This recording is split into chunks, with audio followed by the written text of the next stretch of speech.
Oi, primeiro ano. Eu vim aqui hoje para poder explicar um pouco para vocês sobre a matéria do PET 1. A primeira matéria que veio para vocês é sobre os átomos. Achei um pouco estranho porque antes da gente explicar sobre átomos, a gente explicava sobre algumas outras coisas para a gente ter uma base de química. Mas já que eles começaram com átomos, eu vou dar prosseguimento e aí a gente vê conforme as próximas matérias eu vou voltando naquilo que eu achar pertinente. Mas antes de explicar para vocês o que é um átomo, eu acredito que para vocês entenderem melhor o porquê de estudar química, é interessante eu fazer uma introdução antes sobre o que a química ela estuda. Então, o que acontece? Muitas vezes vocês já ouviram falar ou se perguntar para alguém, se vocês pausarem esse vídeo agora e perguntar para alguém próximo se a química ela faz bem ou se ela faz mal, a maioria das pessoas vão responder que ela faz mal. Tanto é que a química ela é muito ligada a produtos, por exemplo, quando a gente vai comprar alguma coisa que faz mal. Sempre alguém fala assim, é porque tem muita química. Se a gente vai fazer algum alisamento no cabelo e faz mal, é porque tem química.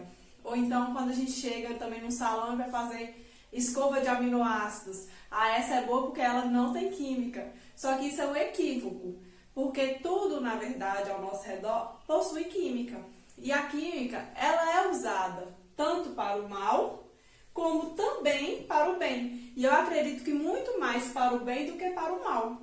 Um exemplo é a expectativa de vida que a gente chega hoje, né? O ser humano hoje pode viver 80, 90, 100 anos. Antigamente as pessoas morriam com 30, 40 anos, porque pegavam doenças e não conseguiam ser tratadas, porque não existiam medicamentos eficientes. Hoje existe uma gama de medicamentos que podem tratar várias doenças. Claro que ainda tem aquelas que precisam, né, de um aprimoramento, como por exemplo o Covid, que a gente não tem um medicamento para tratar. Mas a ciência ela evolui muito e ela traz muitos benefícios para a nossa vida. Com certeza você está assistindo esse vídeo porque a tecnologia ela envolve química. Cada peça do seu celular ela produz uma reação química para que você esteja assistindo esse vídeo. Então o nosso conforto também foi garantido através da ciência. E aí a gente vem trazer aqui para vocês, desmistificando isso aqui, que química somente faz mal. Não, a química ela faz bem. Inclusive, muitas reações que acontecem no nosso organismo são provenientes de química. Então, por exemplo, na hora que a gente respira, a gente inspira oxigênio e expira gás carbônico. Essa troca gasosa, ela é feita por uma reação química. A digestão é uma reação química. Então, tudo que a gente faz no nosso dia a dia, ao acordar, ao pensar, o nosso pensamento é uma gama de reações químicas. E a gente precisa de glicose para que os nossos neurônios eles funcionem adequadamente. Então, tudo isso a gente vai estudar aqui na matéria de química. Então, para entender um pouco o que é química, eu coloquei essa definição. É uma ciência que estuda a matéria e suas transformações. Mas o que é matéria? Aí eu pergunto para vocês, né? Matéria é tudo aquilo que tem massa e ocupa um lugar no espaço. Então, tudo aquilo que a gente consegue pegar, tudo aquilo que a gente consegue ver, enxergar, né, é uma matéria. Por exemplo, essa caneta. Na verdade, esse pincel. Esse pincel, ele tem um peso, uma massa, e ele também ocupa um lugar. Então, se ele tem peso e ocupa um lugar, ele é uma matéria. A cadeira, o celular que vocês estão usando, nós, seres humanos, o ar que respiramos, tudo isso é matéria. Então, o que não é matéria? Não é matéria, por exemplo, a luz, que ao acender uma lâmpada, essa luz não é matéria, porque apesar da gente enxergar, ela não ocupa um lugar. Ela é uma reação química que produz essa eletricidade, mas ela não é considerada matéria. A luz, a lâmpada é matéria. Então, a gente tem uma gama de tudo que a gente vive, convive ao redor é a matéria. E tudo isso vai ser estudado pela química. E suas transformações. O que é uma transformação da matéria? Por exemplo, eu pego um papel e coloco fogo. Ele vai queimar. Então, isso é uma transformação do papel. Essa transformação é uma reação química. Então, a gente vai estudar essas transformações aqui. Ao alimentar, a nossa digestão, ela é uma reação química. Então, também é uma transformação daquele alimento. Então, é uma transformação da matéria. Respiração é uma transformação da matéria. Ao cozinhar, quando a gente vai fazer arroz, que o arroz se transforma, né, daquele grão duro para um grãozinho mole, aquilo é uma transformação que ocorre na matéria. Então, a gente vai estudar a matéria, que é tudo aquilo que compõe o nosso sistema, e as suas transformações, tá? As transformações também podem ser uma transformação física. Exemplo, a água se transformando em gelo, gelo se transformando em água, a água líquida que evapora e vai para as nuvens, se condensa e transforma em chuva. Então, isso também é uma transformação da matéria, a gente vai ver aqui na matéria de química. Não agora, mas acredito que nas próximas matérias a gente vai começar já a introduzir isso aqui, dessas transformações.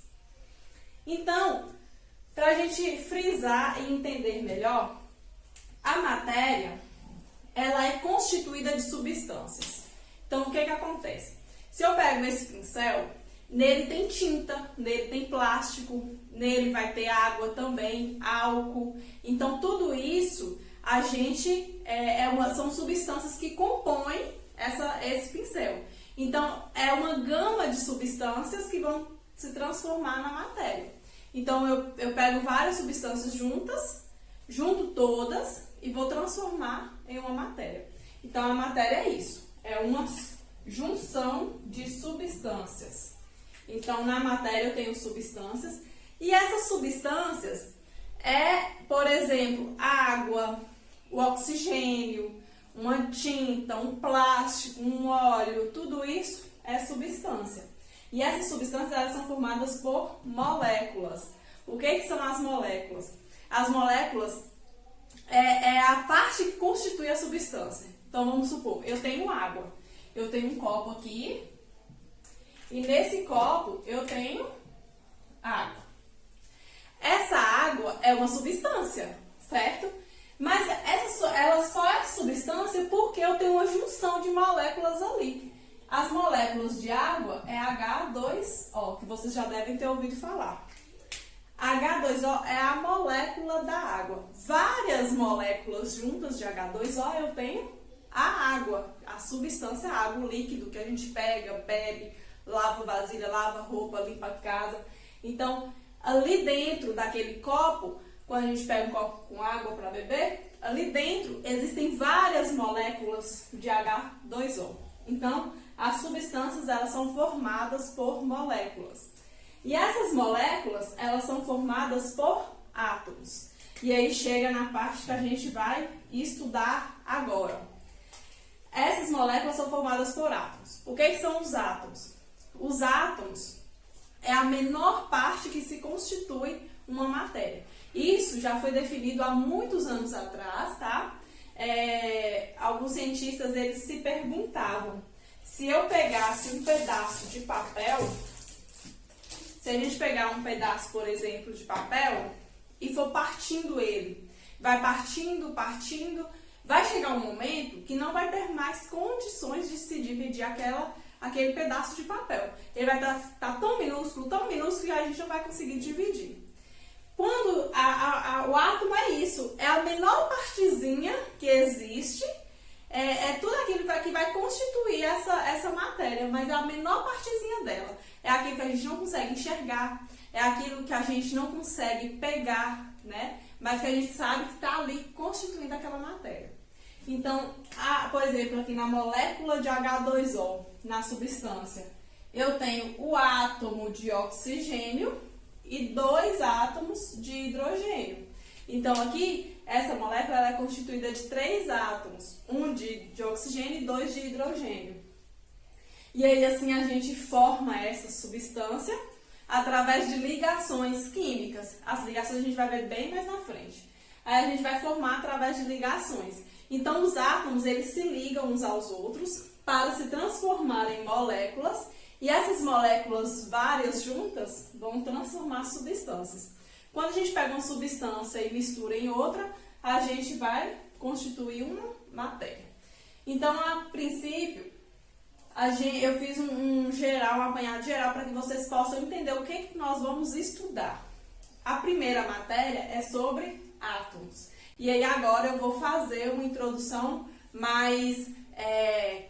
com mais detalhes sobre os átomos, como que eles foram descobertos, como que se imagina o átomo hoje. Porque, como eu disse, o átomo, a gente não consegue enxergar ele, tá? Mas a gente sabe que ele existe porque foram feitos vários experimentos. Voltando aqui para falar um pouco sobre os átomos, como eu já falei, os átomos é a menor parte da matéria. E aí, durante o tempo, foi havendo vários modelos de vários cientistas para tentar explicar como que essa matéria era constituída e como que esse átomo se comporta. Os primeiros a pensar na ideia de átomo foi Leucipo e Demócrito, muitos anos antes de Cristo até. Eles já pensavam que a matéria era constituída de algo que não podia ser destruído. Por quê? Porque, vocês lembram que eu falei do papel, se a gente rasgar, a gente chega numa partezinha muito pequena? Eles imaginaram isso com uma barra de ferro. Pensasse, se pegasse uma barra de ferro e fosse dividindo aquela barra, onde que iriam chegar? E aí, eles imaginaram que chegaria em uma partícula, que essa partícula ela não poderia mais ser dividida. Então, por isso, eles deram o conceito de átomo. E por isso também, eles deram o nome de átomo. Então, átomo, para eles, seria uma partícula indivisível, eterna e indestrutível. Seria uma partícula que se chegaria, que não poderia mais ser dividida, ela não poderia ser destruída e ela seria eterna, ela nunca morreria. Então, para eles, o conceito de átomo é esse. E também eles pensaram que o ferro tem uma propriedade diferente, por exemplo, do algodão. Então, eles pensaram, os átomos de diferentes substâncias, eles se comportam de maneiras diferentes. Então, eles pensavam que átomos de diferentes elementos são diferentes entre si. O que são elementos?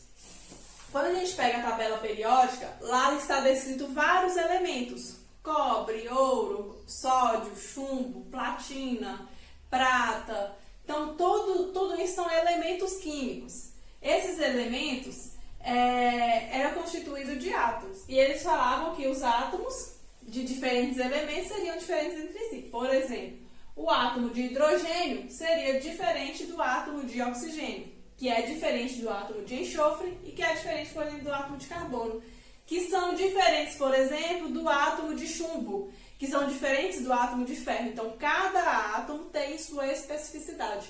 Cada átomo seria diferente entre si. Em algumas coisas, claro, não em tudo, mas em algumas coisas sim. Então, isso aqui é uma ideia bem antiga. Com o passar do tempo, Dalton veio e aprimorou essa ideia. E, de acordo com Dalton, o átomo seriam esferas maciças, indivisíveis e indestrutíveis. Quase a mesma coisa. Só que aqui, entre esferas maciças. O que seria essa esfera maciça? Seria como se fosse uma bola, né? Porque é esfera, então vai ser uma bola. Vai ser uma bolinha. E essa bola ela é totalmente preenchida, ela não vai ter espaço vazio nenhum, porque ela é maciça. Então, ela não vai ter espaço vazio nenhum, ela é toda preenchida. É como se fosse uma bola de bilhar. Tanto é que o nome do modelo dele levou esse nome por ser parecido com o modelo de uma bola de bilhar. Seria maciça, ou seja, ela é toda preenchida, não contém espaços vazios. Indivisíveis, igual Leucipo e Demócrito falou, não pode ser dividida e nem destruída. Esses átomos, também Dalton falava que os átomos de diferentes elementos, eles se comportam diferentes sim, e cada elemento tem um tipo de átomo, né? os átomos de diferentes elementos são diferentes entre si. Ele também falava que os átomos de um mesmo elemento químico são iguais entre si. Então, por exemplo, se eu pego o átomo de oxigênio, todos os átomos de oxigênio vão ser iguais. Todos os átomos de enxofre vão ser iguais. E ele falava também que em uma reação química, os átomos eles não podem ser perdidos, eles são apenas rearranjados. Um exemplo, se eu queimo o papel, no final eu vou ter os mesmos átomos que tem no papel. Então, eu pego o papel, que é constituído de celulose, carbono, oxigênio, hidrogênio. Então, tudo isso tem no papel. Se a gente pega e queima, aí durante a queima, ele libera ainda gás carbônico e água, porque toda combustão libera gás carbônico e água, além das cinzas que vai ficar no papel. Se a gente juntar as cinzas, o gás carbônico que foi liberado, mais a água que foi liberada, tudo isso vão ser os mesmos átomos que tinha antes no papel, tá? Então, os átomos, eles permanecem, eles são apenas rearranjados numa reação. Um exemplo, quando a gente respira, nós inspiramos oxigênio e expiramos gás carbônico. Lá no nosso pulmão, há essa troca gasosa. Só que o oxigênio que a gente inspirou, ele não pode ser perdido. Ele vai ser rearranjado formando uma nova substância. Então, as reações químicas é isso. E Dalton falava justamente isso, que durante uma reação química, os átomos eles não podem ser perdidos. Por quê? Porque eles não são destruídos. Eles são apenas rearranjados para formar novas substâncias. E aí, esse átomo ficou conhecido como o modelo da bola de bilhar.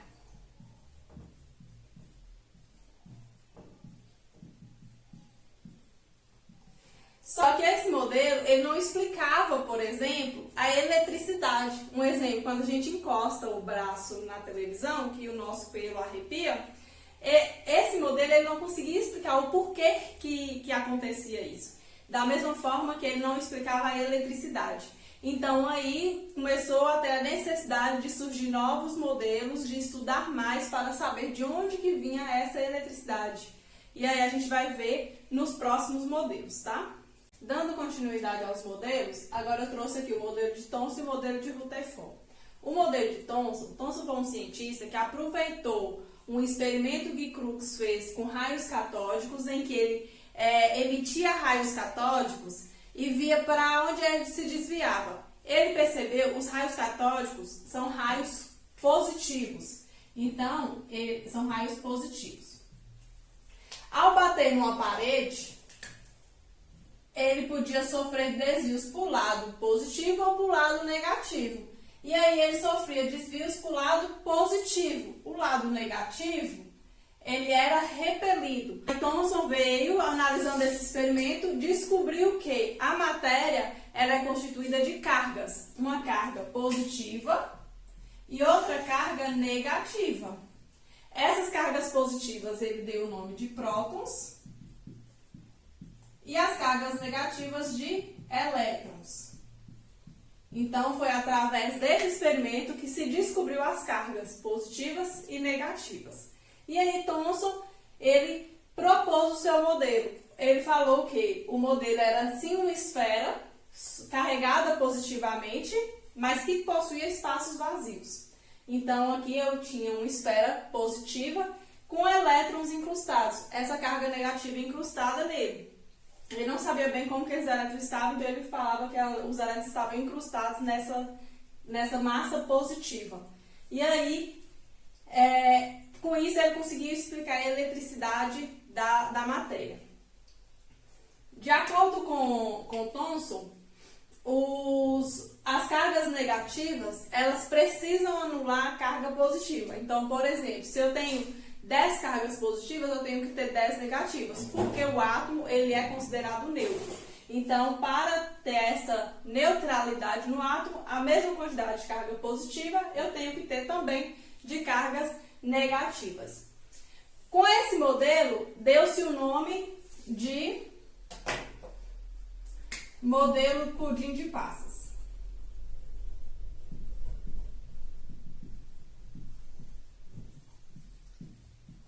se a massa do pudim fosse a carga positiva, a massa branca fosse toda a carga positiva e as passas fossem as cargas negativas incrustadas, considerando que uma carga vai anular a outra e manter esse átomo neutro. Só que como outros modelos, esse modelo de Thomson também havia falhas. E aí veio Rutherford e propôs um experimento que era o bombardeamento de uma folha de ouro, o bombardeamento com um material radioativo, que era o polônio, e aí esse polônio ele iria emitir as cargas e bombardear essa folha de ouro. Ao bombardear essa folha de ouro, algumas partículas passavam direto, né?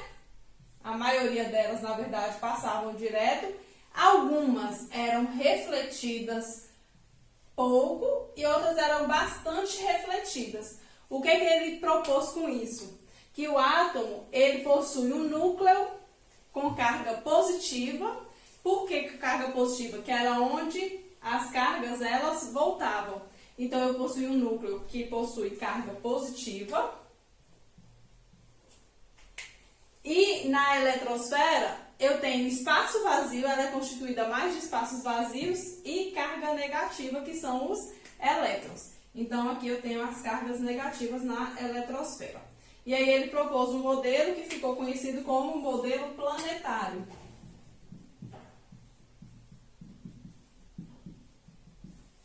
Em que o átomo ele é constituído por um núcleo muito pequeno, cerca de 10 mil vezes menor do que o tamanho do átomo todo. Então, é um núcleo muito pequeno, referente ao tamanho do átomo.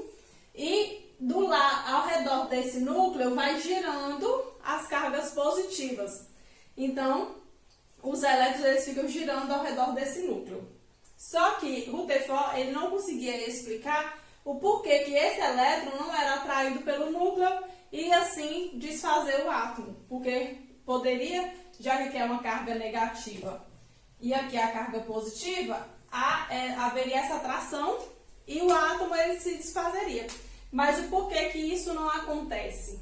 Ele não conseguia explicar. E aí veio o próximo cientista, que é Bohr, e propôs um modelo que explica melhor esse modelo de Rutherford. Então, para explicar melhor o modelo de Bohr, eu trouxe aqui esse esquema para vocês conseguirem imaginar como seria esse átomo.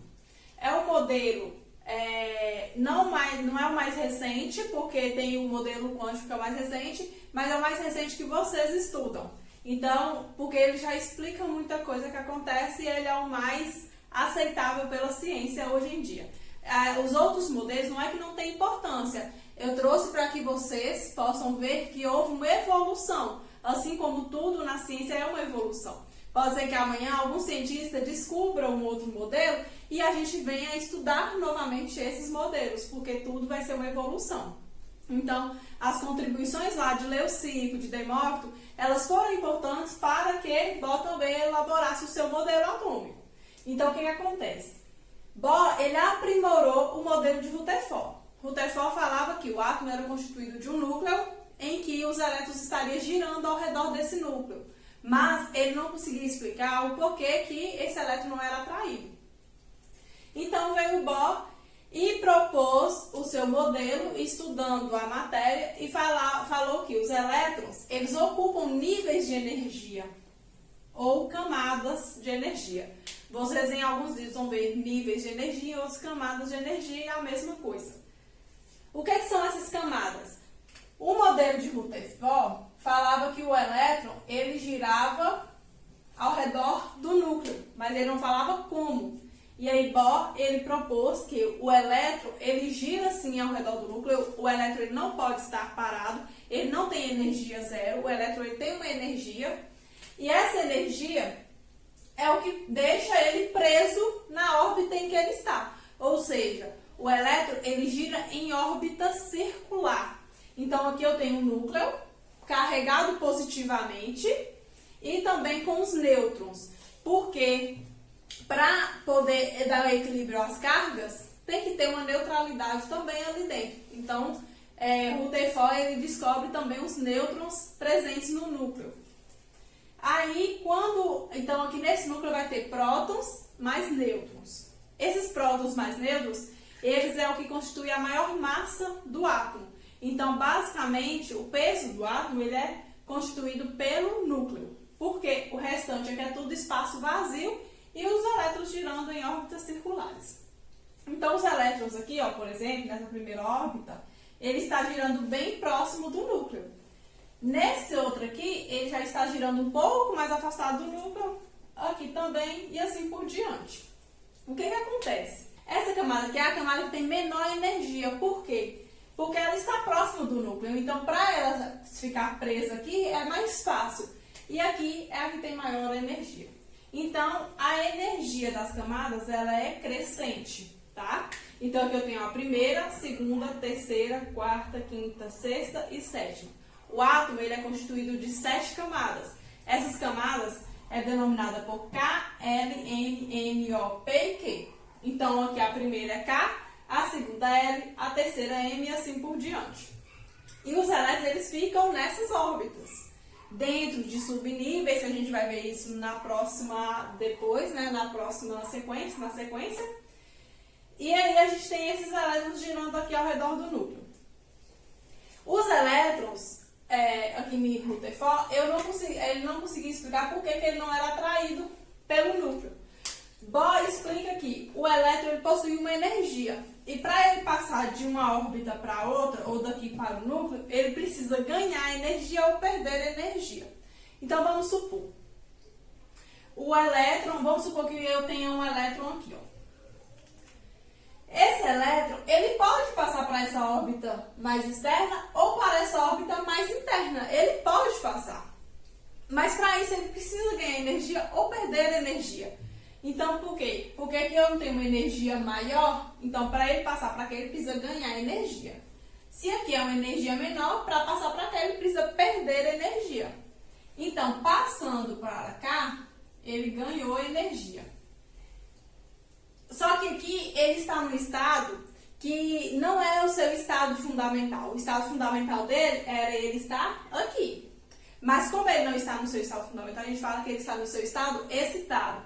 Ele estando no seu estado excitado, ele está instável. Ele estando instável, ele precisa retornar para o seu nível de origem. Então, ele retorna. Então, ele vai fazer o movimento de retorno. Ao retornar, ele libera energia. Essa liberação de energia é na forma de luz. É na forma de luz. Um exemplo muito típico disso aqui é, por exemplo, quando a gente vai fazer raio-x.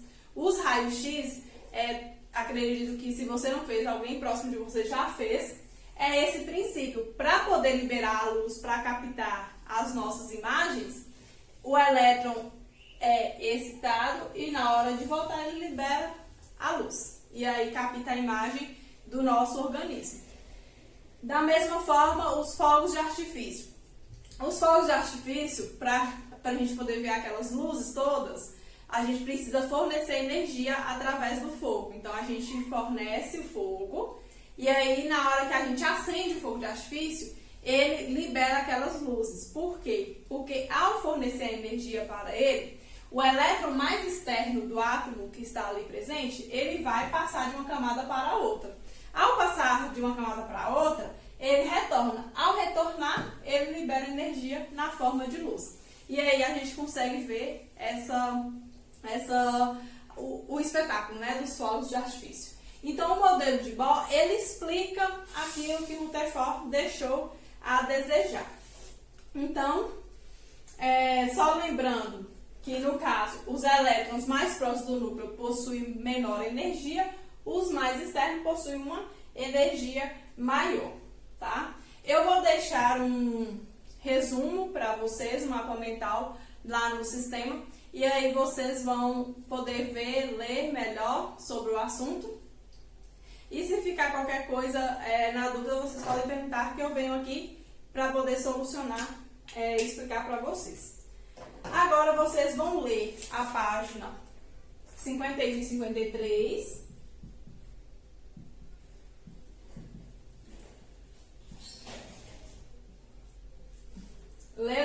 páginas de 51 a 53 e fazer as atividades de 54 e 55.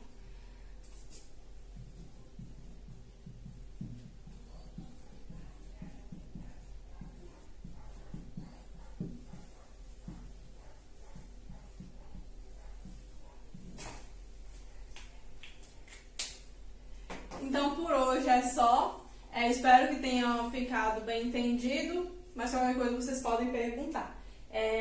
Bom estudo a todos.